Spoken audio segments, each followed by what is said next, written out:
حالیہ سالوں میں ہم نے دیکھا ہے پاکستان اور ایران کے درمیان تعلقات مثالی یا بہت زیادہ گرم جوشی والے تعلقات نہیں رہے ہیں، مناسب تعلقات رہے ہیں، مگر پچھلے 2 ہفتوں کے دوران کچھ ایسی ڈیولپمنٹس ہوئی ہیں جس سے لگ رہا ہے کہ پاکستان اور ایران دونوں میں یہ کوشش ہے، یہ خواہش ہے کہ ان تعلقات کو مزید بہتر بنایا جائے۔ اسی لیے پچھلے 2 ہفتے کی سرگرمیاں بہت اہم ہیں۔ ہفتے کو پچھلے سنیچر کو chief of army staff general Qamar Javed Bajwa سے GHQ میں راولپنڈی میں ایرانی سفیر مہدی ہنر دوست نے ایک ایکسکلوسیو میٹنگ کی، بہت اہم ملاقات ہے، اور اس میں کہا ہی گیا کہ پاکستان اور ایران کے فوجی تعلقات اور اسٹریٹجک تعاون پر بات چیت ہوئی ہے، فوجی تعلقات کے حوالے سے بات ہوئی ہے۔ ISPR نے کہا کہ اس میٹنگ کے دوران chief of army staff general Qamar Javed Bajwa نے کہا کہ پاک فوج ایران کے ساتھ اپنے تاریخی تعلقات کو بڑی اہمیت دیتی ہے، برادر ملک ایران کے ساتھ تعلقات پر ہم کبھی کوئی سمجھوتا نہیں کریں گے۔ اس ڈیولپمنٹ سے چند روز پہلے ایران کے صدر حسن روحانی اقتصادی تعاون تنظیم کے اجلاس میں شرکت کے لیے خصوصی طور پہ اسلام آباد تشریف لائے تھے۔ یہ 1 سال کے دوران ان کا پاکستان کا دوسرا دورہ تھا۔ چند دن پہلے مشیر خارجہ جناب سرتاج عزیز نے بھی تہران کا دورہ کیا تھا، اور اس سے قبل ایران کی قومی سلامتی اور خارجہ کمیشن کے سربراہ علاء الدین بروجی اسلام آباد تشریف لائے تھے۔ جو یہ قومی سلامتی کے مشیر جناب علاء الدین تشریف لائے تھے، انہوں نے پاک ایران تعلقات کے حوالے سے بہت امپورٹنٹ بات کی تھی، اور جس کے بعد سے لگتا یہ ہے کہ دونوں ملکوں میں یہ پیش رفت ہوئی ہے اور یہ ڈیولپمنٹس ہوئی ہے۔ پاکستان اور ایران کے موجودہ تعلقات اور ان میں بہتری کی گنجائش کے حوالے سے اور اس کا پرسپیکٹو ہمیں دیں گے جناب اقبال احمد خان، جو 6 سال پاکستان کے سفارتکار رہے ہیں تہران میں، سفیر بھی رہ چکے۔ جناب اقبال احمد خان صاحب بہت بہت شکریہ۔ یہ فرمائیے گا کہ پچھلے 2 ہفتوں کے دوران ایسا لگ رہا ہے مختلف ڈیولپمنٹس ہیں، آرمی چیف سے ایرانین ایمبیسڈر ملے ہیں، ان کے نیشنل سیکیورٹی ایڈوائزر یہاں آئے ہیں، ایرانین پریسیڈنٹ آئے ہیں، سرتاج عزیز صاحب تہران گئے، یہ سب کچھ پچھلے 2 ہفتے میں ہوا ہے۔ ایسا لگتا ہے کہ خواہش ہے دونوں کے درمیان کہ کچھ حالات میں بہتری کی جائے، اس میں گنجائش تو بہت ہے نا تعلقات میں بہتری کی؟ بالکل کامران صاحب، میرے خیال سے نہ صرف جو حالیہ قیادت ہے پاکستان میں اور ایران میں، ان کو یہ احساس ہے کہ پاکستان اور ایران، پاکستان کو ایران کی ضرورت ہے، ایران کو پاکستان کی ضرورت ہے۔ یہ جو تعلقات ہیں ہمارے، ان قیادت کو پتہ ہے، اس سے پہلے بھی ان کو علم تھی کہ یہ ایک اسٹریٹجک نوعیت کے تعلقات ہیں۔ اس کے مطلب یہ ہے کہ یہ وائٹل تعلقات ہیں ایران کے لیے بھی اور پاکستان کے لیے بھی۔ میں آپ کو اس کے 1-2 حوالے اس طرح دیتا ہوں، مثالیں دیتا ہوں کہ جب 65 کی لڑائی ہوتی ہے، 71 کی لڑائی ہوتی ہے، 2002 میں ہماری بھارت کے ساتھ وہ آئی بال ٹو آئی بال کانفرنٹیشن تھی، ہر ایک دفعہ ایران نے ہماری مکمل مدد کری ہے۔ پھر ایران کو دشواریاں آئیں، خاص کر ایران اور عراق کی جو لڑائی ہوئی، اس کے دوران پاکستان نے، آپ کو یاد ہوگا، 1/3 حصہ کراچی ٹرمنل کا ایران کے لیے وقف کر دیا تھا تاکہ ایران کو دقت نہ ہو، کیونکہ اس کے جو پرشین گلف پورٹس تھے وہ اس پہ بمباری ہو رہی تھی عراق کے طرف سے۔ تو میرے خیال سے دونوں کو یہ احساس ہے۔ اچھا، ایران میں اور پاکستان میں ایک دوسرے کے کچھ معاملات ایسے ہیں جس کے بارے میں تحفظات ہیں، مثال کے طور پہ وہ تحفظات دور بھی ہو رہے ہیں۔ پاکستان میں دہشت گردوں کے خلاف جو کارروائی ہوئی ہے اس میں فرقہ وارانہ تنظیموں کے خلاف تو رتھلس کارروائی ہوئی ہے اور ان کا بڑی حد تک خلاقمہ کیا گیا ہے۔ اس حوالے سے ایران کے جو اپنے تحفظات ہیں وہ کافی حد تک دور ہو جانے چاہیے۔ پھر پاکستان کے کچھ تحفظات ہیں ایران کے حوالے سے، اور جو پاکستان میں فرقہ واریت کی جو سچویشن ہے اس میں جو پاکستان کے اپنے ریزرویشن ہیں وہ بھی جو ہے وہ بہرحال موجود ہیں۔ یہ دونوں طرف اس کا ادراک ہے اور یہ مسائل حل ہو سکتے ہیں، اور اس کی کوئی لگ رہا ہے آپ کو کہ امکانات ہیں نیئر فیوچر میں؟ جی بالکل ہو سکتی ہیں، اور میں اس لیے یہ کہہ رہا ہوں کہ بالکل ہو سکتی ہیں کہ اگر جیسے کہ ایران کے آپ نے بتایا سینسٹیوٹیز ہیں بلوچستان میں، جس قسم کے آرگنائزیشنز ہیں، خاص کر جوندھا وغیرہ، وہ لوگ اس قسم کی کارروائی کرتے ہیں جو کہ ایران، سیستان، بلوچستان پہ ان کے منفی اثرات ہوتے ہیں۔ پاکستان کو کسی قسم کی رکاوٹ اس میں نہیں ہے کہ ان کے خلاف ایکشن لے۔ ان کے جو قیادت تھی ان کو پاکستان کی مدد سے ایرانی جو ہیں ان لوگوں نے ان کو ایلیمنیٹ کیا ہے. کسی قسم کا اس کی رکاوٹ نہیں ہے. اگر ایران کو اس سلسلے میں کوئی فرقہ وارانہ بیسس پہ کسی قسم کے تحفظات ہیں, کسی قسم کے کنسرنز ہیں, وہ بھی پاکستان دور کرنے کو تیار ہے. پاکستان کیا برداشت نہیں کر سکتا؟ پاکستان یہ برداشت نہیں کر سکتا کہ خواہ وہ ایران ہو, خواہ وہ کوئی اور عرب ممالک ہو, وہ پاکستان کی جس قسم کی ڈیموگرافک کمپوزیشن ہے, جس قسم کی ایتھنک کمپوزیشن ہے, جس قسم کی سیکٹیرین کمپوزیشن ہے, اس میں کسی قسم کی بیرونی مداخلت جو ہے وہ نہ ہم برداشت کر سکتے ہیں اور نہ ہی ہم کو وہ برداشت کرنا چاہیے. اور ایران میں اس کا, تہران میں اس کا ادراک ہے, وہ سمجھتے ہیں کہ یہ جو ہماری ریزرویشن ہے, یہ جو ہماری سچویشن ہے, یہ سمجھتے ہیں, ایرانی اس چیز کو سمجھتے ہیں کہ تہران میں ہے. تہران کی بڑی, میرے خیال سے کم از کم میرا جو تجربہ ہے, میں تہران میں تقریباً 6 سال وہاں پہ رہا ہوں. تہران کو یہ پتا ہے کہ اگر تہران اس مسئلے میں پاکستان کی پوزیشن نہیں اپریشیٹ کرے گا تو پھر پاکستان بھی ایران کے ساتھ تعاون نہیں کر سکتا بلوچستان میں. ایران کا جو سیستان بلوچستان صوبہ ہے وہ سب سے سینسٹیو سمجھ لیں, سب سے نازک حصہ ہے پوری ایران کا, اور وہاں پہ جو میجورٹی پاپولیشن ہے وہ سنی کی ہے. اسی طریقے سے اگر پاکستان کی طرف سے رکاوٹ نہیں ہوتی یا پاکستان کی طرف سے تعاون نہیں ملتا تو پھر ایران بھی اپنے مسئلے جو ہیں حل نہیں کر سکتا. جو ہمارے یہاں ایک یہ پرسپشن ہے, یہ خیال ہے, شاید یہ صحیح بھی ہے, کہ ایران کا جھکاؤ بھارت کی جانب کچھ زیادہ ہے پاکستان کے مقابلے میں, کچھ زیادہ نرم گوشہ ہے ایران کے دل میں بھارت کے لیے. جی کامران صاحب, یہ جو انڈیا فیکٹر ہے نا, اس سے میرے خیال سے پاکستان میں کوئی زیادہ ہی آبسیشن ہے. اب آپ دیکھیے, آپ انڈیا فیکٹر کی بات کر رہے ہیں ایران سے, وہ 100 گنا زیادہ تو وہ چین کو اپلائی کرتا ہے. چین اور بھارت کا صرف میں ایک پہلو کا ذکر کر رہا ہوں اور وہ آپ کو بھی علم ہے, تجارت. چین اور بھارت کی تجارت 80 ارب ڈالر کی تجارت ہے. وہ تجارت ہے پاکستان کی دنیا سے جو تجارت ہے اس کی دگنی حصہ. تو آپ سوچ لیں کس قسم کے تعلقات ہوں گے چین کے اور بھارت کے. بھارت کا یہ ہے کہ بھارت بڑی تیزی سے ابھر رہا ہے. یہ ہمیں جو ہے اس کی ایک ریالٹی چیک ہے, یہ ایک حقیقت ہے. 7% اس کی اکانومی بھارت کی بڑھ رہی ہے, سب لوگ آ رہے ہیں اور بھارت میں انویسٹمنٹ ہو رہی ہے. اسی طریقے سے بھارت جو ہے وہ میرے خیال سے جو تیل کی بھارت کی ریکوائرمنٹ ہے, ہو سکتا ہے ایران اور سعودی عرب سے سب سے زیادہ وہ تیل خریدتا ہے.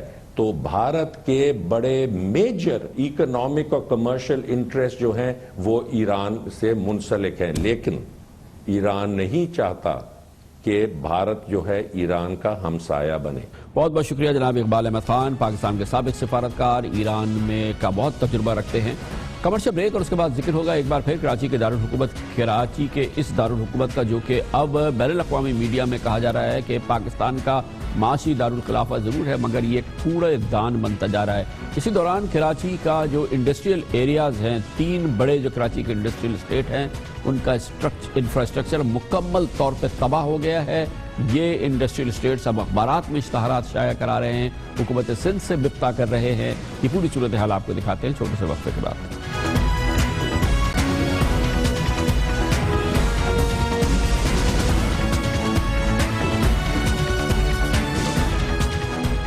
ہم اپنے درجنوں پروگرام میں لاوارث کراچی کی بپتا آپ کو سنا چکے ہیں, سناتے رہتے ہیں, مگر اب عالمی ذرائع ابلاغ بھی چیخ کر کہہ رہا ہے کہ پاکستان کا معاشی ہب, پاکستان کا معاشی دارالحکومت کراچی اب ایک کوڑا دان بنتا جا رہا ہے. فرانسیسی خبر رساں ایجنسی AFP نے اپنی حالیہ رپورٹ پہ کراچی کے علاقے لیاری کے مکین محمد عمیر کی کہانی بیان کی ہے, جس کے 5 سے 3 سال کے 3 کمسن بچے 1.5 ماہ پہلے کچرے کے ڈھیر میں لگی آگ میں زندہ جل گئے تھے.